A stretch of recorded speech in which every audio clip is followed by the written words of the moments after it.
Have you ever been called trash in a place where you owned everything? Get your ghetto ass out of my hotel before I call the cops. Kevin Moore snatched the black card from Maya Richardson's fingers and slammed it onto the marble floor. His polished Oxford ground down hard, twisting the $5,000 limit Centurion card under his heel like a cigarette butt. "This is embarrassing for everyone," he sneered, loud enough for the lobby to hear. "Whatever corner you got this fake card from, take it back." The front desk clerk, Jessica, giggled nervously. "Should I get the mop? That card probably has diseases on it." Maya's canvas sneakers didn't move. Her faded jeans and white cotton shirt had apparently triggered every racist instinct these people possessed. 11:47 p.m. glowed on the lobby's digital clock. Tonight, they witnessed employees who had no idea they were destroying their own careers with each cruel word. Maya bent down slowly, picking up her trampled card. The black metal felt warm from Kevin's shoe print. She straightened, sliding it into her worn leather messenger bag without a word. "I have a penthouse reservation," she said quietly, placing her phone on the marble counter. The confirmation email glowed on the screen. "Sterling Grand Hotel, Penthouse Suite 45,501. Guest, Maya Richardson." Kevin barely glanced at it. "Anyone can Photoshop this garbage. You think we're stupid?" Behind him, Jessica typed frantically on her computer. "I'm checking our system now. There is a Maya Richardson registered, but..." She looked up at Maya, then back at Kevin. "This can't be right." "What can't be right?" Maya asked. "Well, the real Maya Richardson would be..." Jessica gestured vaguely. "Different. Important, you know." Kevin leaned over the counter, his voice dripping with condescension. "Let me break this down for you, sweetheart. This is a 5-star establishment. We host Fortune 500 CEOs, A-list celebrities, foreign diplomats. Look around." He gestured at the crystal chandeliers, the imported Italian marble, the hand-carved mahogany reception desk. "You see anyone else here dressed like they just rolled out of a Walmart parking lot?" Maya checked her phone. 11:52 p.m. 8 minutes until her conference call with Saito Corporation in Tokyo. 8 minutes to close a $200 million manufacturing deal that had taken 6 months to negotiate. The lobby's atmosphere shifted as other guests became aware of the confrontation. An elderly white couple in designer evening wear whispered behind jeweled hands. A business executive in a $1,000 suit paused his phone conversation to watch the spectacle. A young woman in the seating area, Chloe Park, discreetly started filming with her phone. She opened Instagram Live, whispering urgently, "Y'all, I'm witnessing some serious discrimination at this fancy Chicago hotel right now. This is insane." The viewer count climbed. 47, 89, 156. Kevin turned back to Maya, his confidence growing with each passing second. "I've been working in luxury hospitality for 8 years. I can spot a scammer from across the lobby. The way you walk, the way you talk, that cheap bag you're carrying, it's all wrong." He pointed at her canvas sneakers. "You know what those shoes tell me? They tell me you take the bus. They tell me you shop at thrift stores. They tell me you've never seen the inside of a place like this, except maybe cleaning it." Jessica giggled behind her hand. "Kevin, you're terrible, but also not wrong." Maya opened her messenger bag slightly, revealing the corner of her first-class United boarding pass. Chicago to Tokyo, departing at 6 a.m., the flight that would seal the Saito deal. Next to it, the edge of her real black American Express Centurion card, the one Kevin had just destroyed. "I understand you're busy," Maya said, her voice steady. "But I really do need to check in." Kevin's laugh was sharp and cruel. "Busy, lady? I've got time. I've got all the time in the world to explain reality to you." He leaned closer, his breath smelling of coffee and arrogance. "This isn't some community center where you can just walk in and demand things. This is private property, my property to protect." Emily Chen, the assistant manager, emerged from the back office carrying a stack of reports. Kevin immediately grabbed her arm, his voice loud enough to carry across the marble lobby. We've got a situation here. Someone's trying to scam their way into the penthouse with fake documents and a sob story." Emily's eyes swept over Maya from head to toe. The judgment was instant and complete. Her lip curled slightly as she took in the faded jeans, the simple white shirt, the worn messenger bag. "Ma'am, I'm going to need to see some real identification, and I mean government-issued photo ID that proves you can afford a $2,800 per night suite." The Instagram Live viewer count hit 312. Comments started flooding in. "This is 2025 and we are still dealing with this? Someone needs to check this hotel as soon as possible. At Sterling Hotels, your staff is racist. AF, call the manager now. This woman deserves better. Maya pulled out her driver's license. Emily examined it like she was a forensics expert, holding it up to the light, checking the hologram, even smelling it. This could be fake too, Emily announced loudly. Identity theft is a serious crime.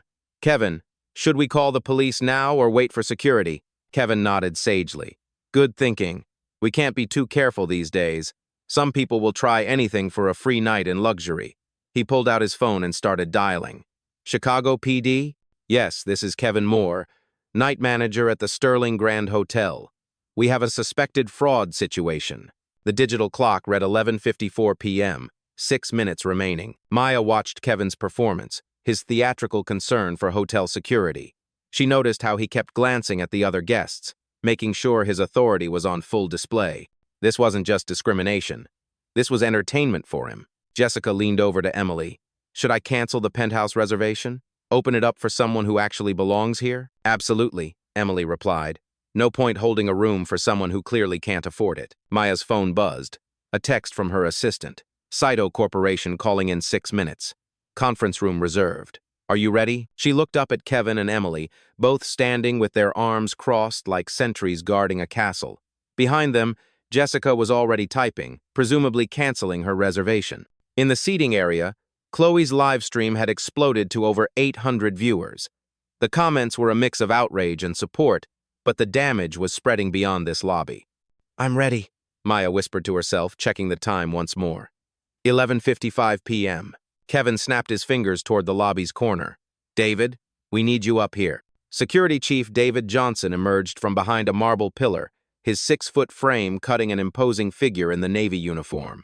At 35, David had seen enough hotel drama to fill a book.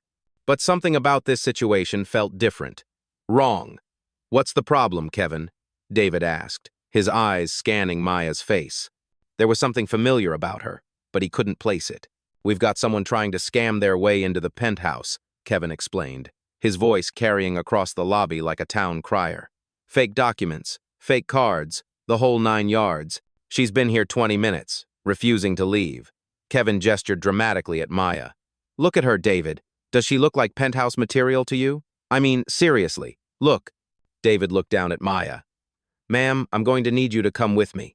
Officer Johnson, Maya said quietly, reading his name tag. Before you do anything, I strongly suggest you check your employee handbook. Section 14.3, specifically. David paused, confused. What are you talking about? Just check it, please. Kevin rolled his eyes. She's trying to confuse you with legal mumbo-jumbo. Classic scammer tactic. They watch YouTube videos about tenant rights and think they know the law. Chloe's live stream had exploded to 1,847 viewers. She held her phone steady, whispering urgently to her audience, "This is getting crazy, y'all." They called security on this woman for literally nothing. The racism is so blatant I can't even. The comments were multiplying faster than she could read them. Record everything. This hotel is about to get dragged. Someone call the news stations. Number Sterling Hotel racism needs to trend. Where are the civil rights lawyers when you need them? I'm never staying at Sterling Hotels again. This is disgusting in 2025. Emily grabbed Maya's phone from the counter. Let me take a closer look at this so-called reservation. She scrolled through the email, her frown deepening. This is sophisticated. Whoever made this fake really knew what they were doing. Look at these details, Emily continued, holding up the phone. Professional email format, correct hotel letterhead, even the right confirmation number structure. But we know it's fake because, she gestured at Maya again, because look at her. It's not fake, Maya said simply. Sure, it's not, Emily snorted. And I'm Oprah Winfrey. Kevin, should we call the police now? This is clearly criminal fraud. Kevin was enjoying himself now, playing to his audience of hotel guests and live stream viewers. You know what I love about my job? Protecting honest, paying customers from people who think they can just walk in here and take what they want. He gestured toward the elderly couple in evening wear. Mr. and Mrs. Clark have been staying with us for 15 years. They pay $3,000 a night and never cause problems. They dress appropriately. They respect our establishment. Mrs. Clark shifted uncomfortably in her seat, but her husband nodded approvingly. Kevin continued his performance, his voice growing louder and more theatrical. But then you get people who think they can waltz in here with their fake documents and their attitude, demanding penthouse suites like they own the place. Like they deserve something they clearly can't afford. He pointed at Maya's messenger bag. You see that bag? I've seen better luggage at a gas station. And those shoes? Those are work shoes. Manual labor shoes, not penthouse shoes. Jessica giggled from behind the counter. Kevin, you're so bad. But you're not wrong, though. Maybe she does own the place, called out a voice from across the lobby. Everyone turned. A young black man in a business suit was walking toward them, having just entered through the revolving doors. His briefcase bore the logo of a major consulting firm. Kevin's face darkened. Excuse me, sir, but this is a private matter. A private matter? The man laughed, looking around at the crowd of onlookers and phones recording. Half of Chicago is watching this on Instagram Live right now. This is about as private as Times Square on New Year's Eve. David stepped between them. Sir, I'm going to need you to what? Stand here in the lobby of a public hotel? I'm a guest here too, officer. Room 2847. Been staying here for 3 days on business. He pulled out his key card, flashing it at David. And in 3 days, this is the most disgusting display of racism I've witnessed in this establishment. Kevin's confidence wavered slightly. He hadn't expected backup from Maya. Sir, you don't understand the situation. This woman is trying to commit fraud. What I understand, the businessman replied, is that you've been harassing a black woman for 30 minutes without any real evidence of wrongdoing. What I understand is that your assumptions are based purely on her appearance. More hotel guests were gathering now. A family with teenagers looked uncomfortable but curious. A couple in their 40 whispered urgently to each other while filming with their phones. Maya checked her phone. 11:57 p.m. 3 minutes until Tokyo called. Emily was still examining Maya's phone when her own device buzzed. She glanced at it, and her face went pale. Kevin, she whispered, we might have a problem. What kind of problem? I just got a text from corporate. They're asking about some kind of situation involving discrimination complaints. Kevin waved dismissively. Probably routine. Don't worry about it. But Emily's hands were shaking as she continued reading. No, Kevin. This says they've been monitoring social media mentions of our hotel. They want a full report about any incidents involving racial discrimination. She looked up at Maya, then back at her phone. They're asking specifically about tonight. About the Chicago location. About the night shift. Kevin's face began to redden. That's impossible. How would they even know? Because it's trending on social media, the businessman called out. Because thousands of people are watching this happen in real time. Chloe's live stream had reached 4,200 viewers. The hashtag number Sterling Hotel Racism was starting to gain traction on Twitter. Local Chicago influencers were sharing the stream, adding their own commentary about discrimination in luxury establishments. David was reading something on his phone, too. His expression grew increasingly troubled. Kevin, he said slowly, I think we need to step back and reassess this situation. Are you kidding me? Kevin snapped. Since when do we let potential criminals dictate hotel policy? Since the live stream of this interaction has gone viral, David replied. Since corporate is apparently watching. Since this woman mentioned employee handbook sections that I'm now looking up. He held up his phone, showing Kevin a screenshot. Section 14.3 is about immediate termination for discriminatory behavior. Why would she know that? Kevin's jaw tightened. I don't care if the president himself is watching. This is my shift, my lobby, my decision. I've been managing this hotel for 3 years without a single complaint. Actually, Jessica said quietly, looking at her computer screen. That's not exactly true. There have been 17 formal complaints filed against our location in the past 6 months. Kevin spun around. What? Why wasn't I told? Because they were mostly about you, Jessica admitted, her voice barely above a whisper. The lobby fell silent except for the soft ping of Chloe's live stream notifications. Maya looked around the lobby. The elderly couple was whispering nervously. The business guest was filming with his own phone now. The family with teenagers was openly staring. Chloe was practically bouncing in her seat as her viewer count climbed toward 5,000. The digital clock read 11:58 p.m. 2 minutes until her call with Tokyo. 2 minutes until a $200 million deal that could reshape international manufacturing partnerships. 2 minutes until Kevin Moore learned exactly who he'd been talking to. Maya reached into her messenger bag and pulled out a leather portfolio. Officer Johnson, she said quietly, that employee handbook section. You might want to read it out loud. David pulled out his phone, scrolling to the employee handbook app. His voice carried across the silent lobby as he read aloud. Section 14.3. Any employee engaging in discriminatory behavior based on race, gender, religion, or perceived economic status faces immediate termination without severance pay, plus personal legal liability for damages to company reputation. Kevin's face went ashen. Why are you reading that? Maya opened her leather portfolio slowly, like a magician preparing her final trick. She placed a single sheet of paper on the marble counter.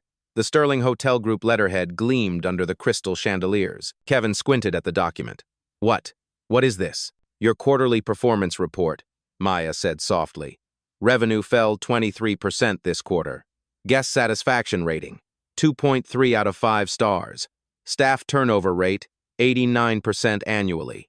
She pointed to a specific line on the report. Average nightly occupancy, 67%. Industry standard for luxury hotels, 85%.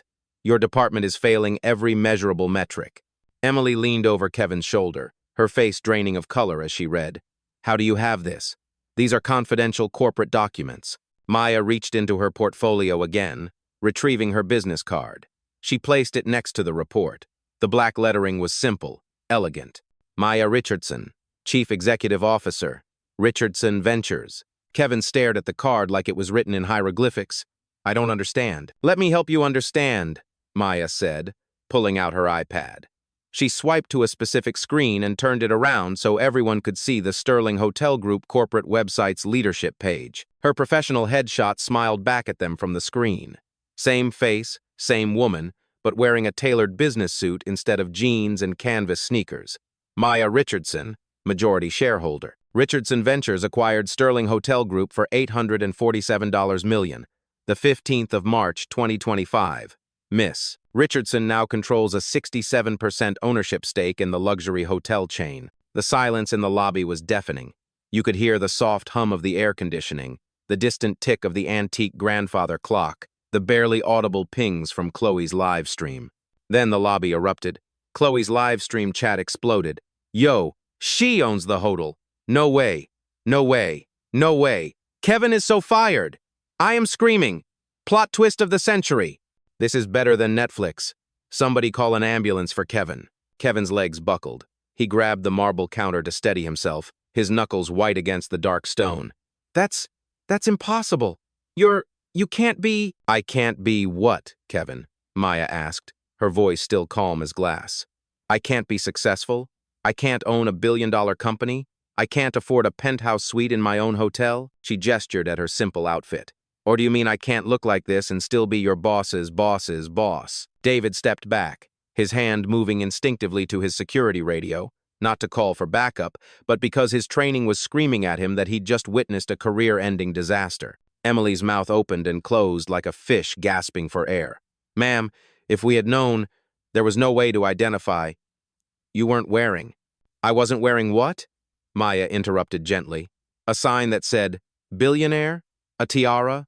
What exactly should successful black women wear to be treated with basic human dignity in their own establishments? The businessman from room 2847 started slow clapping. Best hotel drama I've ever witnessed, and I travel 200 days a year for consulting work. Other guests began pulling out their phones, realizing they were witnessing something extraordinary. The elderly couple looked mortified. The family with teenagers was recording everything. Jessica was frantically typing on her computer, pulling up Maya's actual reservation. Oh God, oh God, oh God, oh God, it's real. The penthouse reservation is real, and it's been paid for 6 months in advance. She looked up at Maya with tears in her eyes. The payment came from Richardson Ventures' corporate account. $16,800 for 6 nights. I should have checked more carefully. Kevin's voice cracked like a teenager going through puberty. Ma'am, if you had just told us who you were— I did tell you who I was, Maya replied, her tone never rising above a conversational level. I told you I was Maya Richardson with a confirmed reservation. You decided that wasn't enough based on my appearance. She pulled out another document from her portfolio. This is the acquisition agreement, March 15th, 2025. Richardson Ventures purchased Sterling Hotel Group for $847 million cash. We now own 847 properties in 23 countries. Maya pointed to Kevin's name tag. Kevin Moore, employee ID 4000, 471. You work for me. She turned to Emily. Emily Chen, employee ID 4000, 203. You work for me. She looked at Jessica. Jessica Mitchell, employee ID 4000, 892. You work for me. Kevin tried to straighten up, attempting to salvage some dignity. Ma'am, there's been a terrible misunderstanding. If you could just... Maya held up her hand. The only misunderstanding, Kevin, was yours. You assumed a black woman in casual clothes couldn't possibly belong in your hotel. You made that assumption in front of witnesses, on camera, and with spectacular confidence. She checked her phone. 11:59 p.m. Before I take my conference call with Tokyo in 60 seconds, let me share why I'm really here tonight. Maya pulled out a printed email chain from her portfolio. The subject line was visible to everyone. Discrimination complaints, Sterling Grand Chicago, urgent review, required. 47 formal complaints in 3 months, Maya announced. 47 guests who felt unwelcome, judged, or discriminated against at this location. Complaints about staff, assumptions, service disparities, and outright hostility. She flipped through the pages. Guest reports include, staff treated me like I didn't belong, assumed I couldn't afford my room, made comments about my appearance, and my personal favorite, manager asked if I was sure I was in the right hotel. She looked directly at Kevin. So, I came to investigate personally. Thank you for the demonstration. Chloe's live stream had reached 12,000 viewers. The story was being picked up by local news Twitter accounts. Number Sterling Hotel racism was trending in Chicago. Kevin tried one last desperate move. Ma'am, there's been a misunderstanding. If you could just forgive this one incident. Maya's phone rang. The caller ID showed Saito Corporation, Tokyo. She answered without breaking eye contact with Kevin. Yamamoto-san. Yes, I'm ready for our call. I'm conducting the audit I mentioned earlier. I'll have full findings for our board meeting tomorrow. She paused, listening. Yes, the discrimination issues are worse than we thought. But I have a comprehensive solution that I'll be implementing immediately. Kevin's face had gone from red to white to a sickly green. Emily was quietly crying behind the counter. David stood frozen, his hand still hovering near his radio. Maya ended her call and looked around the lobby. The crowd of guests had grown to nearly 20 people, all filming or live streaming the aftermath. Now, Maya said, opening her laptop, let's discuss your future employment status. Maya opened her laptop and connected it to the lobby's wall-mounted display screen. The Sterling Hotel Group logo appeared, followed by a presentation titled Operational Audit, Chicago Location, October 17th, 2025. Let me share some numbers with you, Maya said, her voice carrying the quiet authority of someone who'd built companies from scratch. The tone wasn't aggressive or vindictive. It was the calm professionalism of a CEO delivering quarterly results to shareholders. Kevin stared at the screen in growing horror as Maya began her presentation. This wasn't just embarrassment anymore. This was his entire career unraveling in real time, broadcast to thousands of strangers on the internet. The first slide appeared with stark white text on a black background. Sterling Grand Chicago's monthly revenue had dropped from $1.8 million to $1.2 million over the past year. Guest satisfaction scores had plummeted to 3 out of 5 stars, while the industry standard for luxury hotels remained 4.2. Staff turnover had reached 89% annually. These numbers tell a story. Maya continued, advancing to the next slide. They tell the story of a hotel where guests don't feel welcome, where employees don't want to work, and where management has lost control of basic service standards. Emily gripped the marble counter, her knuckles white. She'd seen some of these metrics before in corporate emails, but seeing them displayed publicly like this made the failure impossible to ignore. Kevin Moore, Maya said, turning to face him directly. Night manager, employee ID 4000. 471. Annual salary, $54,000. In the past 6 months, 23 formal complaints have been filed specifically about interactions with you. Kevin's face went ashen. That's not possible. I would have been told. You were told, Maya interrupted, clicking to another slide. 17 written warnings were issued to your personnel file. Your supervisor attempted corrective coaching sessions 4 times. Your last performance review rated you 1.8 out of 5 stars. She paused, letting the numbers sink in. Your department's guest satisfaction scores are the lowest in our entire North American portfolio. Guests specifically mentioned feeling unwelcome, judged, and discriminated against during night shift interactions. Chloe's live stream had exploded to over 15,000 viewers. Comments were flowing so fast the text appeared as a blur. She's destroying them with facts. This is better than court TV. Kevin about to update his resume. Receipts Queen! I can't stop watching. Maya turned to Emily. Emily Chen, Assistant Manager. Employee ID, 4,203. Annual salary, $1,000. 19 guest complaints in 6 months. 7 failed mystery shopper evaluations out of 8 attempts. Emily's breathing became shallow. She'd known about some complaints, but 19? She'd assumed most guest dissatisfaction was due to unrealistic expectations or isolated incidents. Your diversity training has been overdue by 8 months, Maya continued. Your customer service certification expired last year and hasn't been renewed. 4 disciplinary actions are documented in your file for inappropriate guest treatment. She clicked to the next slide. The pattern here isn't isolated incidents or personality conflicts. This is systematic discrimination that has created a hostile environment for guests and employees alike. Maya walked closer to the counter, her voice remaining calm but carrying unmistakable authority. When I acquired Sterling Hotel Group 6 months ago, this Chicago location was flagged as our highest-risk property for discrimination lawsuits. Our legal department estimated potential damages at $2.3 million from pending cases. Kevin tried to interrupt. Ma'am, surely those numbers are inflated. 3 federal cases are moving forward, Maya continued without acknowledging his interruption. Our attorneys estimate settlement costs could reach $5.7 million if we lose. That's assuming no additional cases are filed. She gestured toward Chloe's phone, still live streaming to thousands. After tonight's performance, broadcast to over 15,000 witnesses, our legal exposure has increased exponentially. The businessman from room 2847 shook his head in amazement. In 20 years of corporate consulting, I've never seen a more thorough public audit. This is like watching a masterclass in crisis management. Maya advanced to another slide showing the corporate hierarchy. Kevin Moore reports to Regional Manager Janet Davis, who reports to Vice President Michael Carter, who reports to Executive Vice President Sarah Kim, who reports directly to me. She let that information settle before continuing. When you disrespected me tonight, you weren't just insulting a guest. You were publicly humiliating the owner of your company in front of thousands of witnesses. Every person watching this live stream now associates Sterling Hotels with racism and discrimination. Kevin's hands were trembling. Sweat beaded on his forehead despite the lobby's perfect climate control. Ma'am, please, I have a family. I have a mortgage. I didn't know who you were. You didn't know I was the owner, Maya agreed. But you did know I was a human being who deserved basic respect. You made conscious choices about how to treat me based solely on my appearance and your own biases. She clicked to display the employee handbook section they discussed earlier. Section 14.3 is very clear about discriminatory behavior.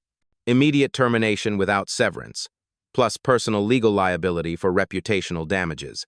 Maya closed her laptop and walked to the center of the lobby, positioning herself where everyone could see her clearly. The crystal chandeliers cast dramatic shadows, and for a moment, she looked less like a tired traveler and more like the Fortune 500 CEO she actually was.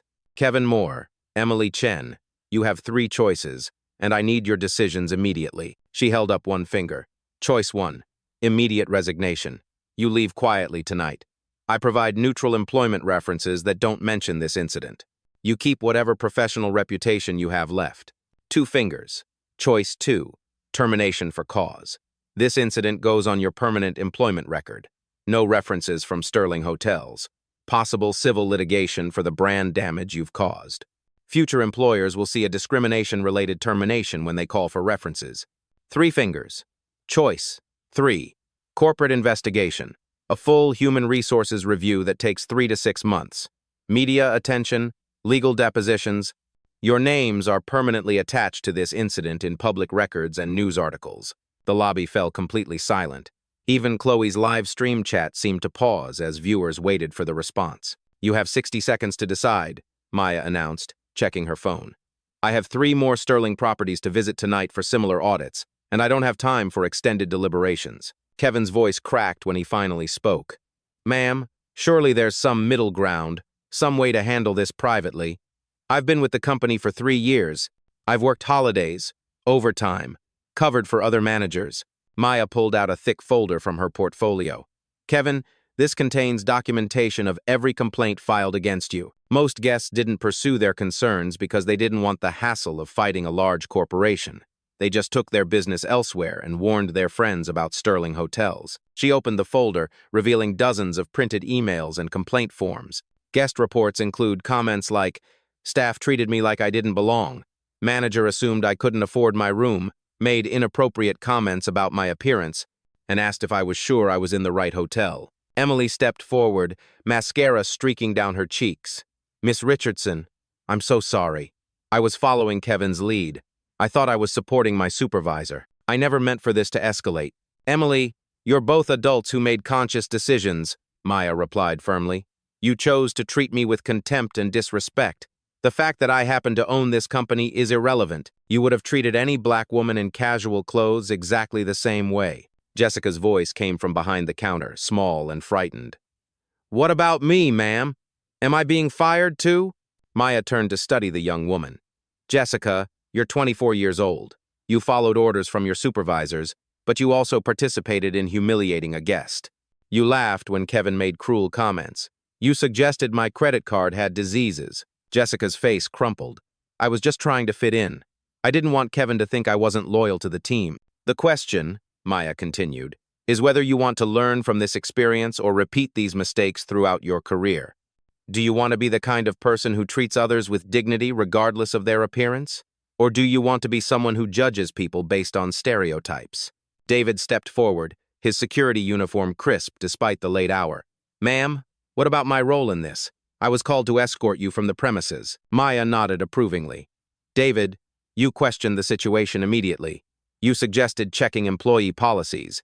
You showed reluctance to act purely on assumptions and appearances. You demonstrated the critical thinking that your colleagues lacked." She paused, looking around the lobby at the crowd of guests still filming and watching. "David, you have a choice too. You can help me rebuild this hotel's culture, or you can find employment elsewhere. But your choice involves becoming part of the solution." The digital clock read 12:03 a.m. "Time is up," Maya announced with the finality of a judge delivering a verdict. "Kevin Moore, what is your decision?" Kevin's voice came out as barely a whisper. "I choose to resign." His hands shook as he pulled his name badge from his jacket and placed it on the marble counter. The small piece of plastic and metal seemed to echo in the silent lobby. Maya nodded once.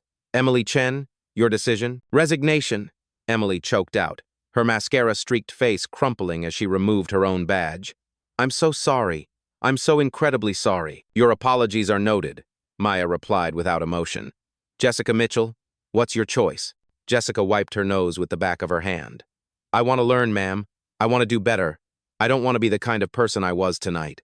Maya studied the young woman carefully. "Learning requires acknowledging what you did wrong. Can you do that?" "I participated in humiliating you," Jessica said, her voice gaining strength. "I made assumptions about you based on your clothes and your race. I laughed when I should have spoken up. I was cruel because I thought it would make me fit in with my coworkers." "That's honest," Maya acknowledged. "David Johnson, what's your decision?" David straightened to his full height. "I want to help you fix this place, ma'am. What happened tonight should never happen to anyone, anywhere, ever again." Maya smiled for the first time since entering the hotel.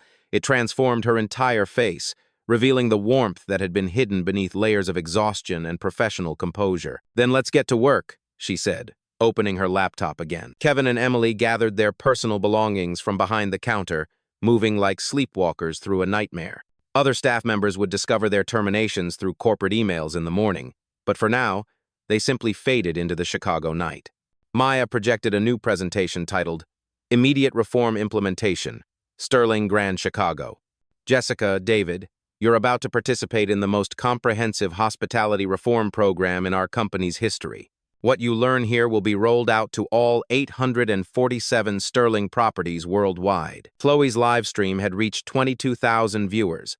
Local news stations were calling the hotel, requesting interviews. The hashtag number Sterling Hotel Reform was trending alongside the original number Sterling Hotel Racism. First, Maya announced, staffing changes, effective immediately. She pulled out her phone and dialed. Janet Davis, this is Maya Richardson. Yes, I know it's after midnight. I'm at the Chicago location, and we have a situation that requires immediate intervention. Maya put the call on speaker so everyone could hear. Janet, I need you to temporarily reassign Keisha Williams from our Boston location to manage Chicago, starting tomorrow morning. Full authority to implement new protocols. Keisha Williams? The voice on the phone responded. She's one of our best managers, but the Boston property needs her. Boston will survive, Maya interrupted. Chicago is in crisis mode. I also need you to contact our diversity and inclusion consultant, Dr. Amanda Foster. Schedule emergency training sessions for all Chicago staff within 48 hours. Maya hung up and turned back to Jessica and David. Keisha Williams is a 15-year hospitality veteran who happens to be African American. She specializes in turning around underperforming properties through cultural transformation. Jessica raised her hand tentatively. Ma'am, will I be working under her? If you prove yourself worthy of staying, Maya replied. Your employment is probationary for the next 90 days. You'll undergo intensive retraining in cultural sensitivity, unconscious bias recognition, and luxury hospitality standards. Maya advanced to the next slide. Technology solutions. We're implementing what I'm calling the Guest Dignity Initiative, she explained. Every guest interaction will be monitored through a new mobile application that tracks satisfaction in real time. She showed them a prototype on her phone. Guests can report discrimination instantly through QR codes posted throughout the hotel. Reports go directly to corporate leadership, bypassing local management entirely. David leaned forward with interest. That's brilliant. No way for local staff to hide problems or retaliate against complainants. Exactly, Maya confirmed. We're also installing new security cameras with audio recording in all public spaces, not to spy on employees, but to protect both guests and staff from false accusations. She clicked another slide. Staff accountability measures. Every employee will complete monthly unconscious bias training. Guest satisfaction scores will be tied directly to performance reviews and salary increases. Discrimination complaints will trigger an immediate investigation by external consultants. Maya paused her presentation and looked directly at the guests who were still watching from the lobby seating area. To everyone who witnessed tonight's events, I want you to know that this is not representative of Sterling Hotel Group's values or standards. The businessman from room 2847 stood up. Ma'am, I've stayed at Sterling Properties for years. This is the first time I've seen anything like this, but I'm impressed by your immediate response. An elderly woman in a silk evening dress spoke up. I feel terrible that we just sat here and watched. We should have said something. Maya nodded thoughtfully. Part of our new Guest Dignity Initiative includes bystander intervention training for staff and guests. We'll provide resources for people who witness discrimination, helping them understand how to safely intervene or report incidents. She returned to her presentation. Community accountability. Sterling Grand Chicago will partner with local civil rights organizations to establish an external oversight board. Community leaders will conduct quarterly reviews of our practices and policies. Maya pulled out a business card and handed it to Chloe, who was still live streaming. This is Dr. Patricia Henderson from the Chicago Urban League. She'll be our community liaison, ensuring that our reforms have real accountability beyond corporate promises. Chloe looked at the card and then back at Maya. Can I ask you something on camera? Of course. How do you not hate them? How do you stay so calm after being treated like that? Maya considered the question carefully. Hatred is exhausting. Revenge is temporary. But systematic change, that's permanent. I'd rather spend my energy ensuring no one else experiences what I experienced tonight. She gestured toward Jessica and David. These two chose to learn and grow. Kevin and Emily chose to leave. Both responses tell me our reforms are necessary and possible. Maya checked her phone. It was now 12:15 a.m. Jessica, your shift officially ended 15 minutes ago, but I'd like you to stay for another hour to begin your retraining process. Yes, ma'am, Jessica replied immediately. David, I need you to escort Kevin and Emily from the premises and ensure they return their key cards and access badges. Then, we'll discuss your new role in guest relations. David nodded. Understood. Maya addressed the remaining lobby guests. The penthouse suite is finally available for check-in, but frankly, after tonight's events, I think I'll sleep better knowing that real change is already beginning. She closed her laptop and looked around the transformed lobby. The same crystal chandeliers hung overhead. The same marble floors reflected the light, but everything felt different now. "Jessica," Maya said, "tell me about the guest dignity initiative we just outlined. What does it mean to you?" Jessica straightened her shoulders. "It means that every guest who walks through these doors deserves respect, regardless of what they look like or how much money we think they have. It means that our job is to make people feel welcome, not to judge them. And if you see another employee treating a guest poorly, I will report it immediately. I won't laugh along or stay silent. I have a responsibility to protect our guests and our hotel's reputation." Maya smiled again. "That's exactly right. David, what's your understanding of your new role?" "I'm not just security anymore," David replied. "I'm guest advocacy.